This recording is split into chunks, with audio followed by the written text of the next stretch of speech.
Paz de Deus, irmãos e amigos. Hoje terminamos o estudo das manifestações distintivas do Evangelho. Como sempre, o apoio bíblico é essencial, porque Deus soberano só abençoa a sua palavra e não a do nosso coração enganador.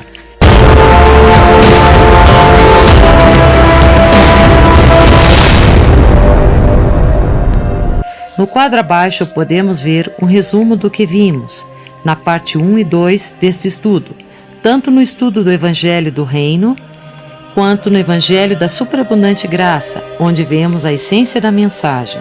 Vamos continuar. Em Gálatas 1, de 6 a 9, diz assim: Estou admirado de que vocês tão depressa estejam desviando-se daquele que pela graça de Cristo chamou vocês, e agora já estão seguindo outro evangelho. Porque não existe outro evangelho, a não ser aquele que nós proclamamos. O que ocorre é que vocês estão sendo enganados por aqueles que torcem e mudam a verdade concernente ao evangelho de Cristo. Que as maldições de Deus caiam sobre qualquer um, incluindo eu mesmo, que pregar qualquer outro evangelho, além daquele a respeito do qual lhe falamos. Sim, mesmo se um anjo vier do céu e pregar outro evangelho, que seja maldito para sempre. Digo e repito, se alguém anunciar qualquer outro evangelho, diferente daquele que vocês acolheram, que seja amaldiçoado. Outro evangelho. Agora estudaremos o outro evangelho, o evangelho da salvação, que são por obras neste tempo da superabundante graça dirigindo a toda a humanidade. Neste mesmo quadro, mostramos sua localização no tempo em letras vermelhas, localizando os 2000 anos em que o Evangelho da Graça também está sendo pregado, começando na obra da cruz até hoje. O Evangelho pregado sutilmente em oposição à superabundante graça. Esta mensagem distintiva é dirigida a qualquer pessoa que queira se justificar por suas obras ou pelo esforço entre aspas. Vida cristã baseada no próprio esforço, ignorando as palavras do nosso Senhor em João 15:5, que diz assim: Sim, eu sou a videira, vocês são os ramos. Todo aquele que permanecer em mim e eu nele, esse produzirá muito fruto, porque separados de mim, vocês não podem fazer coisa alguma. Repito, irmãos, se não estamos em Cristo, não podemos fazer nada. Se não temos o Espírito Santo em nós, tampouco. E as boas obras que fazemos, fazemos na carne. Por isso não podemos viver uma vida cristã se não estamos em Cristo. Portanto, é impossível viver em santidade sem ter sido declarado santo por nosso Senhor, que santifica por nós. Agora, considerar alguma religião para conseguir o céu é igualmente inútil e um engano, porque a religião é chegar ao céu pelo próprio esforço, ou seja, ganhar o céu do nosso jeito, seguindo os passos de Caim, absorvendo pouco o sacrifício de Cristo, de acordo com Hebreus 6, 4-6, que diz assim: que, tomando os israelitas como exemplo, nos diz que, pois, de fato, é impossível para aqueles que já foram esclarecidos e provaram o dom celestial e se tornaram participantes do Espírito Santo e provaram a boa palavra de Deus e os poderes do mundo vindo, e eles recairão, senão renovados novamente pelo arrependimento, crucificando para si mesmo o Filho de Deus novamente e expondo-o à ignomínia pública, apostatando assim a dádiva ou um presente de Deus em Efésios 2:8, que diz assim: sem considerar a realidade de nossa depravação, que é uma consequência do pecado em Adão. Irmãos, o homem natural não é pecador porque pecou, o homem pecou porque nasceu pecador, o que significa que não podemos sequer entender a verdade por conta própria, e sem a intervenção do Espírito Santo, não podemos atingir o alvo. Em Romanos 8, de 7 a 8, diz assim: fala sobre o homem natural ou não convertido. Diz assim: porque a velha natureza pecaminosa dentro de nós é inimiga de Deus. Ela nunca se submete à lei de Deus e nunca o fará. E por essa razão que aqueles que ainda estão sob o controle de sua própria natureza pecaminosa não podem agradar a Deus. Repito, irmãos, porque não é possível, porque a verdadeira perfeição ou a verdadeira vida cristã é para estar em coenonia com Cristo e viver nele. É sobrenatural, porque é feita por um ser perfeito, que é o Espírito Santo, que vive de acordo com Filipenses 1, de 5 a 6, que diz assim: por causa de toda a maravilhosa ajuda de vocês em fazer conhecido o Evangelho de Cristo, desde a ocasião em que vocês o ouviram pela primeira vez até agora. E eu tenho a certeza de que Deus, que começou a boa obra em vocês, continuará ajudando-os a crescer em sua graça até quando sua tarefa em vocês estiver finalmente terminada, naquele dia, quando Jesus Cristo voltar. Quem iniciou as boas obras, irmãos, é nada mais e nada menos que o Deus onipotente, um Deus perfeito que não falha, que não erra o alvo. Meus amigos, nesta dispensação de 2000 anos, nascer de novo, começar as boas obras, é um milagre sobrenatural, dado em sua soberania por nosso Deus Todo-Poderoso. Não pela fé exigida, ou por uma condição, como era antes da obra da cruz, e ao povo de Israel, mas pela fé, dádiva ou dom de fé, de acordo com Romanos 3,30, que diz assim: Deus trata a todos com igualdade, sejam judeus ou não, circuncisos e incircuncisos.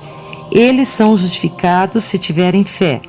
Em Efésios 2,8 diz assim: pois é pela graça que vocês são salvos, mediante a fé em Cristo. Isso não vem de vocês mesmos. É uma dádiva de Deus, portanto, nascer de novo é concedido pela graça a todos que acreditam, ouvem, aprendem o Evangelho da superabundante graça, que de acordo com Romanos 1,16 nos diz: não estou envergonhado do Evangelho a respeito de Cristo, porque é poder de Deus para a salvação de todo aquele que crê.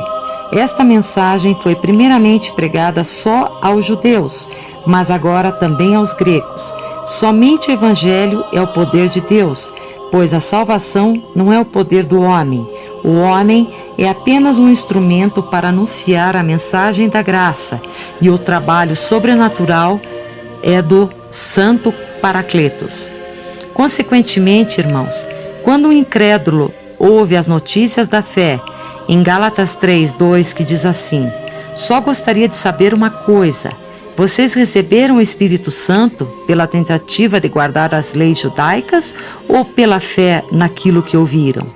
Ou do Evangelho da superabundante graça, que é o mesmo, os destinados à salvação, que acreditam de acordo com Atos 13:48, que nos diz: quando os não-judeus ouviram isso, ficaram muito contentes e se alegraram com a palavra do Senhor, e creram todos os que tinham sido designados para a vida eterna. Aqui vemos que, ao ouvir o Evangelho, algo sobrenatural acontece naquele momento, porque são gerados pela vontade de Deus, que por sua graça soberana cria uma nova vida, concedendo-lhes uma nova natureza divina, de acordo com 2 de Pedro 1:4, que diz: é por esse mesmo grandioso poder Ele nos concedeu todas as suas ricas e maravilhosas promessas, para nos salvar da imoralidade e dos desejos deste mundo, e fazer-nos participantes da natureza divina. Irmãos, essa nova natureza divina, consubstancial ao Espírito Santo, dá aos recém-convertidos um verdadeiro ministério, energizando-o de acordo com Gálatas 3:5, que nos diz: eu lhe pergunto de novo, aquele que lhes dá o poder do Espírito Santo e opera milagres no meio de vocês, faz isso como resultado das suas tentativas de obediência às leis judaicas ou pela fé com a qual receberam a palavra?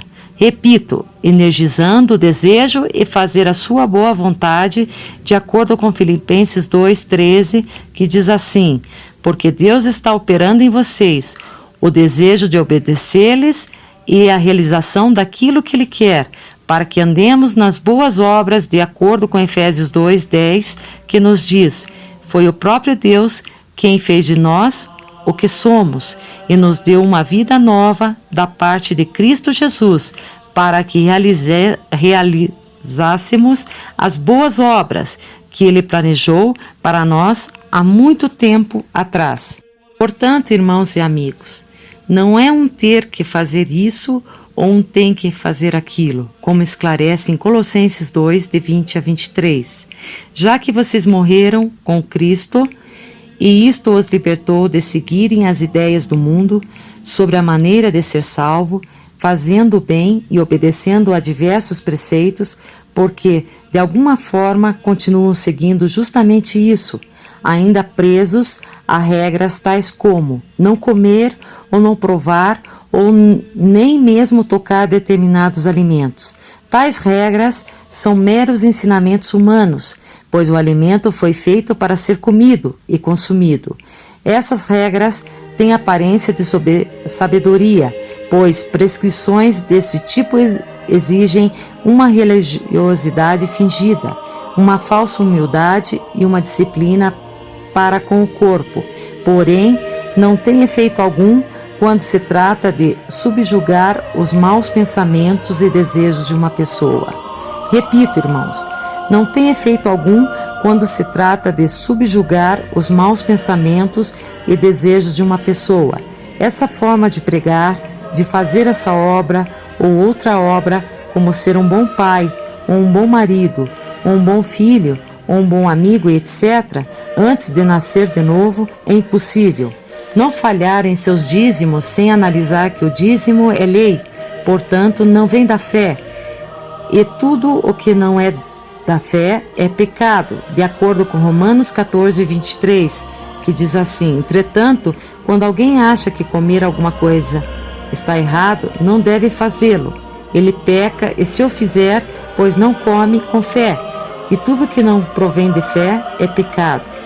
Ou amar ao Senhor acima de todas as coisas, com nossas forças, ignorando as Escrituras que nos dizem em 1 Coríntios 12, 3, que diz assim: agora, porém, vocês estão encontrando pessoas que alegam que transmitem mensagens da parte do Espírito de Deus. Como é que vocês podem saber se elas são realmente inspiradas por Deus ou não? Eis o critério. Ninguém falando pelo poder do Espírito de Deus pode amaldiçoar Jesus, e ninguém pode dizer Jesus é Senhor, a não ser que seja pelo Espírito Santo, ou ter comunhão com os irmãos com apenas uma saudação de domingo, 5 minutos antes do sermão do domingo, sem ter o amor que foi derramado em nós pelo Espírito Santo, de acordo com Romanos 5, que diz assim: a esperança não nos decepciona, porque Deus derramou o seu amor em nossos corações, por meio do Espírito Santo que Ele nos deu, através do qual, quero dizer, esse amor dado por Deus, podemos viver. Em 1 de Pedro 1 a 22 diz assim: agora vocês podem ter amor verdadeiro por todos, porque as almas de vocês foram purificadas. Portanto, procurem amar na verdade, uns aos outros ardentemente, de todo o coração, ou tentando aumentar o número físico de dizimistas na chamada minha igreja, concedendo associações para nutrir a vaidade daqueles que estão no topo da organização da pirâmide, cumprindo a vaidade que falam os eclesiásticos, sem contar que nada é nosso e as chamadas ovelhas pertencem ao único pastor, que se enfureceu com o rei Davi, que foi solicitado por Satanás, de acordo com 1 Crônicas 21, de 1 a 4, que fez um recenseamento ao povo, ignorando que o povo é de Deus, em 2 Samuel 24, de 2 a 17. Toda essa religião de esforço próprio ou por nossas obras nos levam a sermos enganados.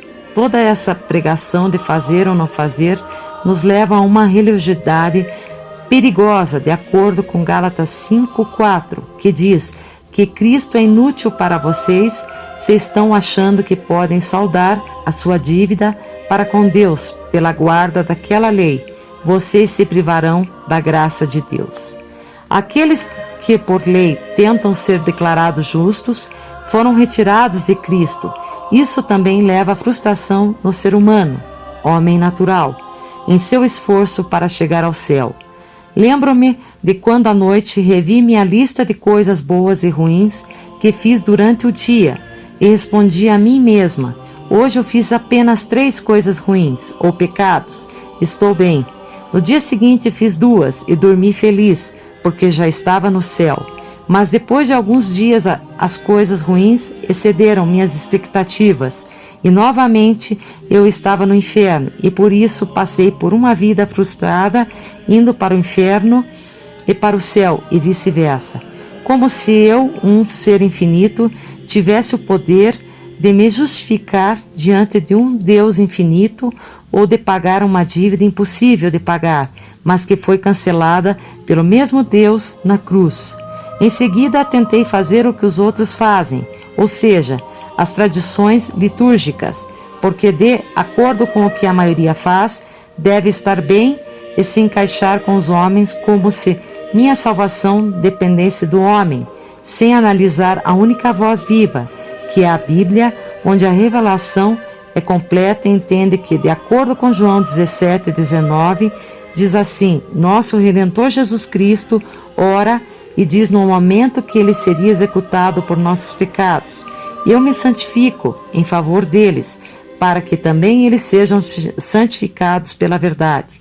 E depois da obra da cruz, de acordo com 1 de Coríntios 6:11, ele nos diz: houve tempo quando alguns de vocês eram exatamente isso, porém agora seus pecados foram lavados, vocês foram santificados e justificados no nome do Senhor Jesus Cristo e no Espírito do nosso Deus. Repito, irmãos, acreditando e sendo aspergidos pelo sangue divino na soberania de Deus, você já foi santificado no tempo passado. Não diz que se santifique como se dependesse de nós e de nossos trapos de imundícia. Quem prega este evangelho? Quem está enfeitiçando para dar a mensagem das obras? Vamos ler. Em Gálatas 3:1 nos diz: ó Gálatas insensatos, quem os enfeitiçou? Por que vocês costumavam ver o significado da morte de Jesus Cristo tão claramente, como se eu tivesse exibido diante de vocês um quadro com o retrato de Cristo morrendo na cruz? Em 1 Timóteo 4:1 diz assim: entretanto, o Espírito de Deus nos diz claramente que nos últimos tempos alguns na igreja se desviarão de Cristo e se tornarão celosos, seguidores de espíritos enganadores e ensinamentos de inspiração demoníaca. São espíritos enganadores e doutrinas de demônios que estão pregando esse outro evangelho, por obras que enganam as pessoas, afastando-as da superabundante graça e fazendo-os acreditar que seu bom comportamento os levarão ao céu, considerando o altruísmo como uma nova opção que rejeita um único trabalho válido na cruz. Em Gálatas 1, de 6-9, diz assim: estou admirado de que vocês tão depressa estejam desviando daquele que pela graça de Cristo chamou vocês, e agora já estão seguindo outro evangelho, porque não existe outro evangelho a não ser aquele que nós proclamamos. O que ocorre é que vocês estão sendo enganados por aqueles que torcem e mudam a verdade concernente ao evangelho de Cristo. Que as maldições de Deus caiam sobre qualquer um, incluindo eu mesmo, que pregar qualquer outro evangelho, além daquele a respeito do qual lhes falamos. Sim, mesmo se um anjo vier do céu e pregar outro evangelho, que seja maldito para sempre. Digo e repito, se alguém anunciar qualquer outro evangelho referente daquele que vocês acolheram, que seja amaldiçoado. Repito, irmãos, se algum anjo do céu lhe anunciar outro evangelho, será amaldiçoado. Agora veremos como exemplo alguns desses anjos pregando esse evangelho de obras. Em Mohammed, de acordo com a crença muçulmana, Deus revelou o Alcorão ao profeta islâmico Mohammed por meio do anjo Gabriel. E no capítulo 53 do texto, descreve o anjo sem nomeá-lo. A passagem em questão diz: Esta é apenas uma inspiração que lhe foi revelada, ensinada por alguém com muito poder, fortíssimo, quando estava na parte mais alta do horizonte. Então aproximou-se dele estreitamente, a uma distância de 2 arcos de atirar setas, ou menos ainda, e revelou ao seu povo o que ele havia revelado. Isso está em Alcorão 53, de 4 a 11. José Smith.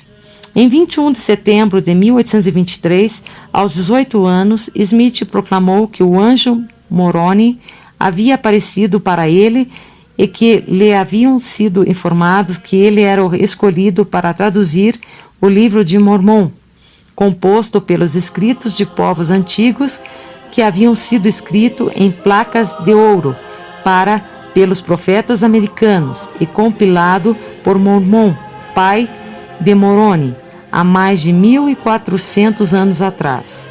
Testemunhas de Jeová. Eles acreditam em Jeová como o único Deus, que não é onipresente, e se identificam como seguidores de um único líder, Jesus Cristo, a quem consideram filho de Deus, mas não Deus em si mesmo, e que também se identificam com um arcanjo.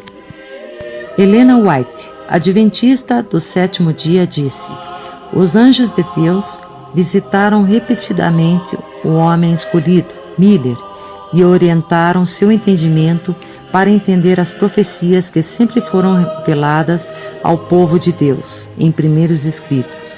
E assim podemos listar várias religiões, como o positivismo, a nova era, somente Jesus, teologia da libertação e todas as religiões que confundem o relacionamento com a religião e das quais a palavra diz em Mateus 15, 14, diz assim: portanto, não façam caso deles. São guias cegos guiando cegos. Se um cego conduz outro cego, ambos cairão num buraco. Devemos entender, irmãos, que somente se pertencermos à sua própria natureza divina, de acordo com 2 Pedro 1, 4 diz assim: podemos exercitar a verdadeira koinonia, que não é apenas participar. A palavra metassos é formada por sua raiz meta, uma preposição que significa com, ou mais exatamente junto com, ao lado de, em nome de, e o verbo transitivo ter. Denota um senso de participação com algo ou alguém sem necessariamente se tornar parte essencial do sujeito. Koinonia, palavra grega derivada do verbo koinoneu, fazer parte de algo indivisível, comunicar-se, ter comunhão. Ao contrário de metassos, Paulo usa a palavra koinonoi, ou seja, para dar a alguém uma parte de algo. Daí a tradução de união, comunhão e comunhão. Esta palavra é repetida não menos que 6 vezes nestes livros com os respectivos versículos para que possam ler, para estabelecer que pelo dom do poder obtido pelo sangue derramado e por um chamado irrevogável, em Romanos 11, 29, o crente tornou-se um templo do Espírito Santo, em 1 Coríntios 3, 16 a 17 e 6 e 19. As limitações dos metassos são novamente evidentes quando o apóstolo Pedro, ao dirigir-se àqueles que alcançaram a preciosa fé, em 2 Pedro 1:1, usa koinonoi para expressar que seus destinatários se tornaram consubstancial à natureza divina, em 2 Pedro 1:4. Então não podemos comparar metassos com koinonoi. Carlos Fuchs dizia que a koinonia não é simplesmente participar de uma reunião, é fazer parte do indivisível em um único espírito que nos energiza livremente em nossas ações, vivendo algo comum com os nascidos de novo pela graça. Além disso, não podemos esquecer que a Virgem Maria, antes da descida do Espírito Santo, não tinha nada em comum com Jesus Cristo. Agora, irmãos, vamos ler uma parte da oração do nosso Redentor ao Pai em João 17, 21, que diz assim: minha oração por todos eles é que sejam um, tal como eu e o Senhor somos, ó Pai. Porque assim como o Senhor está em mim, eu no Senhor, assim estejam eles em nós, para que o mundo creia que o Senhor me enviou. Portanto, irmãos, rejeitando o outro evangelho das obras e conhecendo o verdadeiro evangelho da superabundante graça, em Colossenses 3, 1 diz assim: já que vocês ressuscitaram quando Cristo se levantou dentre os mortos, ponham agora os seus olhos nos ricos tesouros e alegrias que esperam por vocês no céu, onde Cristo está assentado à direita de Deus. Amigos, pediremos sabedoria ao Senhor para nos submetermos com mansidão à palavra sagrada em 1 de Coríntios 14, 38, que diz assim: mas se alguém ainda discordar, bem, deixaremos que ele permaneça na sua ignorância. Irmãos, será ignorado pelo Criador da vida. Glória a Deus. Venha ser Senhor Jesus. Muito obrigado, irmãos. Amém.